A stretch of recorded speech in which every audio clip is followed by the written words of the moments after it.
posljednje vrijeme opet je počela koordinirana akcija napada na Hrvatsku državu i hrvatski narod, i to dvojice starih prokušanih neprijatelja, Efraima Curofa i Ive Goštajna. Ivo Goštajn je svojim medijskim nastupom još jedanput iznio cijeli niz laži, objeda i kvalifikacija na hrvatski narod, negirajući zločin koji je počinjen nad Bleiburgom i kmečeći sustavno da se u Hrvatskoj provodi neki revizionizam u odnosu na NDH, na povampireno ustaštvo i ne znam što sve ne. Njemu mogu samo jasno i kratko poručiti: gospodine Goštajn, stvaranjem Hrvatske države i rušenjem Jugoslavije, rušenjem dijela Tita, čiju ste sliku imali kao ambasador, veleposlanik Hrvatske u Parizu, je učinjena najveća moguća revizija toga njegovog dijela i time je praktički sve što je on gradio i stvarao podložno poništenju, reviziji i iznošenju istine o hrvatskom narodu i o hrvatskoj novijoj povijesti. Prema tome, koliko god vi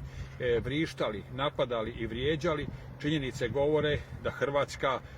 kao slobodna i suverena država o svojoj povijesti govori na jedan istinit, objektivan i pošten način, i to će biti sve više i više na sreću hrvatskog naroda, a na vašu žalost. A Efraim Curov, poznati direktor centra Simon Wiesenthal, koji negira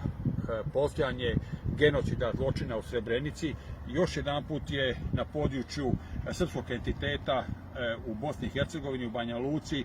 grubo vrijeđao kardinala Alojzija Stepinca, dajući do znanja kako je nemoguće da bi Stepinac postao svetac. On mora znati jednu stvar: kardinal Alojzije Stepinac za hrvatski narod je odavno već svetac. Dakle, hrvatski narod se njemu utječe, njemu se moli, njega štuje, njega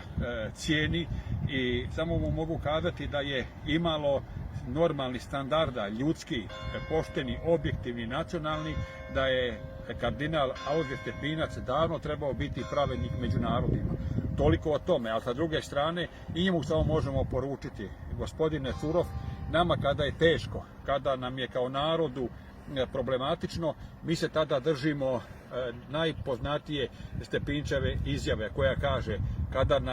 kada mislimo da je sve izgubljeno, kada mislimo da je sve teško, tada kleknimo, sklopimo ruke i pomolimo se dragome Bogu. Mi se molimo dragome Bogu, utječemo se Alojziju Stepincu, koji je, ponovit ću još jedanput, za hrvatski narod odavno već svetac.